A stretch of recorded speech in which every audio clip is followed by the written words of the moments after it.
Hello les amis, c'est Susano de betclever.com. Donc un petit rendez-vous aujourd'hui donc pour un petit podcast MLB donc pour cette journée.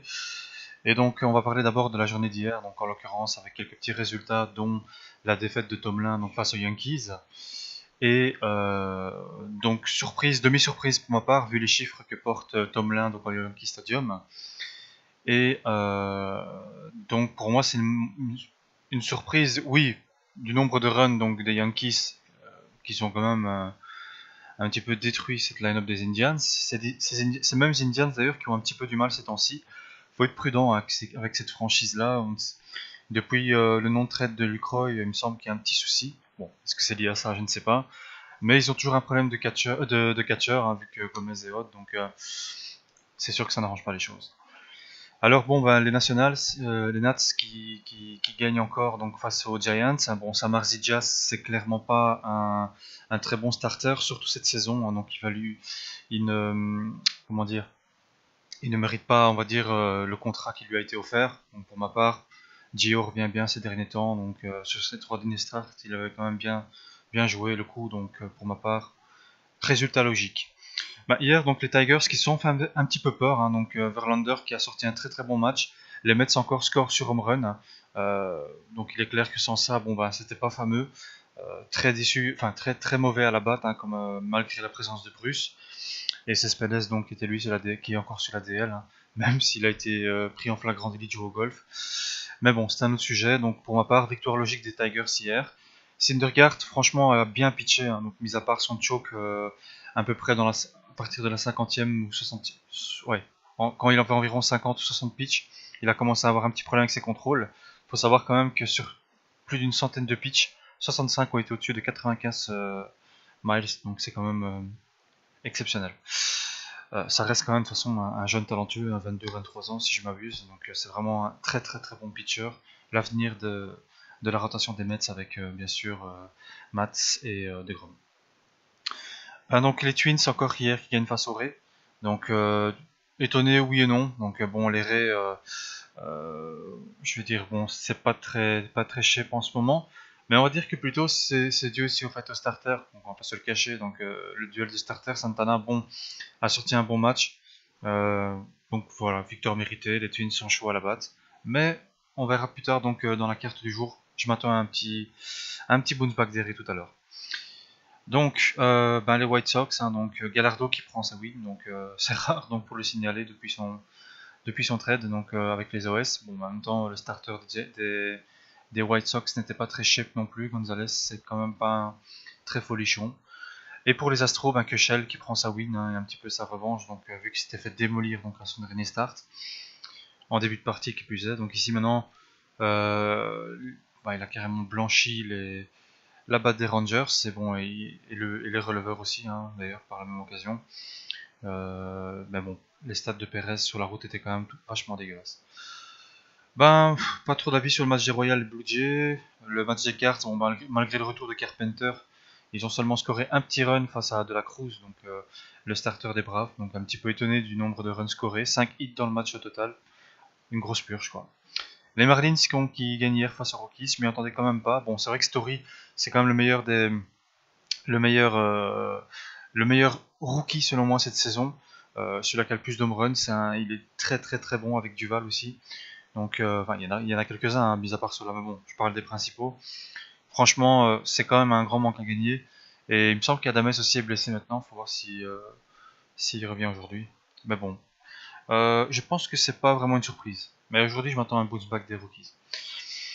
Pas vraiment d'avis sur le duel de Tange entre les D-backs et les Brewers, donc pas vraiment d'avis de franchise franchement qui vise rien. Donc, les Cubs donc face aux AS, bon je m'attendais quand même à qu'Overton choke un petit peu. Lester a bien lancé, franchement encore une fois, donc il revient très très bien. Et les releveurs aussi ont fait le taf pour les Cubs, donc victoire vraiment logique malgré que la cote était un petit peu dégueulasse. Mais bon, les Red Sox donc qui ont pulvérisé donc la line-up la rotation des Dodgers hier. Wright qui a blanchi cette dernière, donc franchement, Kazmir n'a pas été très bien inspiré hier, donc les Red Sox sont bien revenus, 10 hits, 9 runs, belle efficacité, donc voilà. Les Mariners donc hier donc face aux Angels, hein, donc franchement les Kings bon qui malgré un start très compliqué, malgré un nombre assez faible de pitch, c'est quand même bien rattrapé par la suite. Il a pitché il me semble 7 innings si je me rappelle encore bien, j'ai vu le match hier. Franchement Hernandez c'est quand même le King, hein. Bon, c'est vrai que les stats de cette saison c'est pas fameux donc il a un petit peu régressé mais ça reste quand même pour moi un top pitcher. Et Linkesum, donc, qui a quand même franchement encore montré qu'il est très mauvais tout simplement. Il s'en sort vraiment très très bien. D'ailleurs, il s'est quand même mangé 6 runs dans le premier inning quand même. Et malgré ça, il n'est pas sorti. Mais bon, le coach lui a fait confiance et il a bien fait parce que par après, il s'est bien rattrapé. Mais on va dire que le risque hier des Mariners n'était pas terrible. Donc, je rappelle, le risque, c'est le running, les, les runners in scoring position. Donc, c'était pas fameux. Hein, bon, il s'en sort bien, je trouve encore Link Sam avec 6 runs parce que ça aurait pu être bien pire. Et donc ouais, le duel des Phillies face aux Padres, bon, je vais pas trop en parler, un duel de tanches. Les Phillies sont meilleurs à l'extérieur au niveau de la batte. Les Padres sont dégueulasses cette saison. Et bon bah ils ont tout vendu, hein, donc ils ont vendu leur meilleur lanceur, starter, ils ont vendu leur closer, ils ont vendu leur meilleur joueur. Hein, c'est vraiment une grosse déception. Voilà, ça n'est fini pour la carte d'hier. On va passer à la carte d'aujourd'hui. Donc grosse carte aujourd'hui, de grosse value selon moi, mais attention, il y a des pièges, dont les Indians aujourd'hui. Je ne sais pas pourquoi, mais je m'attends quand même à encore une surprise au niveau des Indians. Donc à voir encore au niveau des line-up, c'est même possible que je prenne des Indians, on est d'accord, hein, parce que bon, là je parle à chaque fois en non connaissance de cause, j'ai pas accès au line-up parce qu'à l'heure où je vous parle, donc ici maintenant, les line-up ne sont pas encore sortis, sauf peut-être pour les matchs du soir, j'ai pas été voir. Enfin voilà, les line-up sont sortis. Voilà pour le duel entre Sabathia et Clubber. Sabathia est très mauvais à domicile, Clubber est vraiment très très bon sur cette dernière sortie. Mais encore une fois, les releveurs en fait des Indians sont quand même pas fameux. Ils se prennent beaucoup trop de runs. Encore une fois, Morinado hier il a pris 45 pitch, Crockett 35 pitch, Miller 18 pitch le jour avant, 12 pour Otero, Shaw 18, 33 pour McAllister, donc mercredi et Otero encore 10. Ça pitch trop, hein, faut être honnête. Les releveurs risquent d'être fatigués, pardon. Ok, Sabathia, c'est quand même un pitcher expérimenté. Je pense que bon, même s'il n'est pas très cher et qu'il tient très peu d'innings, les Yankees ont encore la possibilité d'aller, franchement, selon moi, chercher quelque chose aujourd'hui, même si les Indians sont très très bons à l'extérieur. Mais bon, je sais pas, ça me gêne. Encore une fois, il y a quelque chose qui me gêne dans ce match-là. Je sens encore un petit peu la carotte. Donc, on va passer au prochain match. Donc, des Dodgers face aux Red Sox. Donc, Stripling qui est un releveur à la base qui prend le start. Bon, je m'attends quand même à une petite destruction. Rodriguez, c'est un bon rookie, c'est un bon prospect. Je pense qu'il va prendre encore la victoire. Les Red Sox vont prendre la victoire avec lui sur la butte. Le, c'est clair que bon, les Dodgers, normalement, bon, c'est clair que depuis les quelques acquisitions dans leur rotation, y compris donc Reddick, ça devrait être meilleur, mais bon, je ne sais pas. Hier, ils ont été blanchis quand même. Étonné, franchement. Et ça risque pas de changer aujourd'hui avec Rodriguez, qui selon moi aura grandement l'avantage face à Stripling, donc lui plus un releveur qu'autre chose. Et voilà. Donc pour les AS face aux Cubs, Gray à la base c'est un très très bon lanceur, mais cette saison très très mauvais. Arrieta, bon, n'a jamais gagné face aux AS en deux starts. Enfin, il affiche une fiche de 0-2 pardon, face aux AS. Donc attention tout de même. Donc Arrieta, c'est pas très folichon, mais bon, je pense que c'est un bon spot pour lui. Il devrait prendre la victoire. Gray n'est pas très inspiré. Et les Cubs encore hier l'emportent, mais bon, encore une fois, voilà, Gray risque de sortir très tôt, ou alors pitch and jam, on sait-on jamais avec lui, mais bon, je pense pas qu'il pitchera longtemps dans ce match. Alors, il y a les Twins face aux Rays, hein, donc là, pour ma part, gros duel sur la butte. Archer pour moi aura grandement l'avantage. Archer encore une fois il est sous-estimé. Faut pas oublier que c'est quand même un excellent pitcher. C'est vrai qu'il avait besoin de changer d'air je pense, cette saison. Malheureusement, personne n'a voulu le trader, personne n'a voulu le prendre, donc faire son acquisition. Mais je m'attends quand même tout de même à une réaction de sa part. Même si sa fiche est négative à Tome, je pense que Berrios est vraiment très très mauvais. Il a sorti un start miraculeux à son dernier start. Franchement, bon, les Twins sont chauds à la batte, mais franchement pour moi, Archie aura grandement l'avantage. Surtout que bon, il y aura un bounce back, hein, vu la tôle qu'ils se sont pris hier. Donc les Rays sont à domicile. Je pense qu'il n'y a pas trop, pas trop à chicaner. Je pense que la cote est belle pour les Rays. Je pense vraiment les tenter. Je pense vraiment les tenter parce que pour ma part, Berrios va prendre l'eau aujourd'hui et Archer va pitcher une gem. Il revient très très bien sur sa dernière start. Pour ma part, il aura grandement l'avantage aujourd'hui. Ben, Nova qui lancera pour sa première donc face aux Pirates. Oui, donc pardon, avec les Pirates. Bailey donc qui est un pitcher qui revient bien, hein, donc avait été longuement blessé pour les Reds. Voilà, pas trop inspiré. Je pense que les Pirates sont pas très chers en ce moment. C'est un match que je vais vraiment faire l'impasse. J'ai aucune idée sur si ça va tomber en over, under ou vous donner quelconque vainqueur ou victoire. Les Nats face aux Giants. Strasbourg, c'est clair que bon, ça reste quand même très très costaud, hein, fiche de 15-1 cette saison. Je pense que c'est un des pitchers les plus en forme cette saison. Mais bon, je trouve que la cote pour les Giants est complètement démesurée. On parle tout de même des Giants, hein, donc pour moi c'est un peu une dynastie les Giants ces dernières années, donc un peu comme les Hawks, les Black Hawks en NHL. C'est vrai que cette saison c'est pas folichon, ils ont vraiment du mal depuis le break des All-Star Games. Mais bon, la cote est démesurée, on parle quand même des Giants. Pence est de retour, Panic est de retour, ils ont tradé Nunes, ils ont quand même quelques bons joueurs, même s'ils ont perdu Duffy pour l'échange avec Moore des Rays. Donc pour ma part, ça reste quand même très solide comme rotation. Une fois qu'ils vont retrouver leur bat, ça va faire très mal. Alors les Nats, oui, ils sont à domicile, mais bon, la cote 1.4 face aux Giants, bon, ils jouent pas les Braves, hein, non plus, les Braves, donc faut pas déconner. C'est beaucoup, beaucoup trop haut. Il y a vraiment une énorme value pour moi sur les Giants, surtout que Kane avait sorti une grosse gemme face à ces derniers la dernière fois, avait pitché, pardon, une grosse gemme. On parle quand même d'un shootout, même si c'était bon à San Francisco. Mais bon, pour ma part, il est clair que Kane peut réitérer cette performance, il revient bien. C'est pas un mauvais starter, loin de là. Donc il faisait partie de la rotation active habituellement. Donc pour ma part, euh, grosse value, c'est les Giants.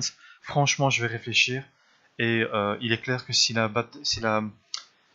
a quelques joueurs des Nats qui prennent un day off aujourd'hui, je tenterai peut-être cette grosse cote. Les Tigers face aux Mets, pas trop inspiré. Boyd, bon ben, revient bien à domicile. Il est bien pour le moment. Verrett pitch bien aussi pour les Mets. Franchement, comme ça, j'ai aucune idée. Je me dis que peut-être que les Tigers seront plus faciles aujourd'hui à hitter un pitcher comme Verrett que plus que ou hier, Syndergaard a vraiment été très très bon. En tout cas jusqu'à une certaine partie du game. Mais bon, c'est clair, encore avantage aux Tigers, mais attention à Verrett. Je pense que euh, il pitch vraiment pas mauvais ces derniers temps. Et voilà. Les White Sox face aux Orioles, hein, donc là tout le monde va se jeter sur les OS. Je m'attends un petit peu à ça. Mais attention au petit piège, hein, c'est vrai que Tillman c'est le S des Orioles. Là Rodon n'est pas très très bon avec les White Sox, un fiche de 2-8, contrairement à Tillman qui a une fiche de 14-3. C'est clair que bon, les White Sox partent avec un gros manque à gagner sur la butte, mais attention, Tillman pose de très très mauvais chiffres face aux batteurs des White Sox, donc je m'attends quand même qu'il se fasse citer. Et je trouve que Tillman ces derniers temps il est pas très cheap. Si on regarde un petit peu sa fiche, ces dernières rencontres, il est pas très très bon. Et donc là ce sera peut-être la surprise selon moi. Et puis la Smart Money donc, est sur les White Sox ce soir. Donc je préfère vous signaler ça aussi, c'est très important. Et donc on sait tous que quand il y a la Smart Money pardon, et des gros mouvements d'argent donc envers une équipe qui est underdog à domicile, c'est pas bon signe pour le favori sur la route en question, les OSIC. Les Astros face aux Rangers, hein, donc Harrell qui fera il me semble, qui est pas vraiment très très bon hein, donc comme lanceur. Donc franchement, bon, Fister a il me semble, de très mauvais chiffres face aux batteurs des Rangers.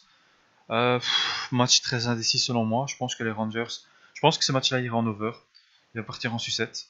Mais difficile de dégager une value sur les Astros ou sur les Rangers. Donc je fais l'impasse. Peut-être un over, mais bon. à voir encore une fois selon les line-up aussi. Là aussi un petit piège, hein, donc tout le monde va se jeter sur les Royals, peut-être aujourd'hui avec 2 fiches sur la butte, qui a une bonne fiche de 7-1, mais les Blue Jays, on voit quand même Sanchez qui lui a une fiche de 11-1, qui est selon moi aussi la grosse surprise cette saison, lui qui est un releveur à la base, hein, mais 2 filles aussi on va dire. Et donc c'est un petit peu le duel des 2 releveurs, hein, donc, mais les Royals c'est vrai qu'en à domicile c'est un petit peu indécent, mais les Blue Jays ont quand même une grosse batte. Les Royals sont clairement meilleurs à domicile, mais attention, Duffy a une fiche vraiment très mauvaise face aux Blue Jays. Et surtout, les chiffres qu'ont les Blue Jays face à Duffy, c'est indécent. Je vous invite à aller voir, franchement. Et on part pas de quelques tours de plate, hein. Il y en a quand même pas mal. Donc franchement, pour ma part, j'éviterai ce match-là. En fait, en tout cas, il n'y a vraiment pas de value sur les Royals aujourd'hui, selon moi. Même si Duffy a sorti son meilleur start et est carrément rentré dans l'histoire, hein, je pense, avec 16 strikeouts, je pense, 16K donc, à son dernier start. Mais bon, souvent quand c'est comme ça, le prochain start il est moins bon. Mais bon, c'est clair que jouer contre Duffy pour le moment c'est pas très bon, mais jouer contre Sanchez c'est un peu le même aussi. Donc peut-être un under sur ce match-ci, pourquoi pas. Même si, je sais pas, j'ai un petit doute quand même sur ce match-là, donc je vais l'éviter aussi. Cards et Braves, Braves, je veux même pas en parler, hein. La cote des cartes, elle est indécente, hein. Franchement, je jouerai même pas. Martinez sur la butte, bien sûr, il part favori, hein, donc ça c'est certain. Hernandez, je connais pas pour les Braves, donc attention que c'est pas le même pitcher que le King, hein, donc Félix chez les Mariners.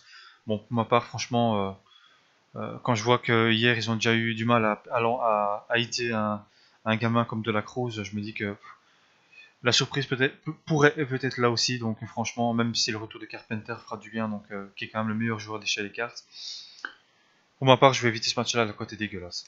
Les D-backs face aux Brewers, bon ben les Garza a des stats affreuses face aux D-backs, mais les D-backs sont dégueulasses sur la route. Corbin affiche une fiche de 0,7 cette saison à domicile. Garza affiche une fiche de 0,4, je pense, il me semble, à l'extérieur. Donc bon, c'est vraiment le duel de tanches, encore une fois comme hier, hein. Donc pour ma part, je vous dirais simplement éviter ce match-là, c'est du pile ou face. Les Rockies face aux Marlins, là je m'attends un petit bounce back des Rockies. Cashner a de très mauvaises stats face aux Rockies. Betis est loin d'être dégueulasse, même si bon, il est meilleur sur la route, je pense. Les Rockies ont largement l'opportunité de faire quelque chose cette saison, sur ce match-ci, pardon.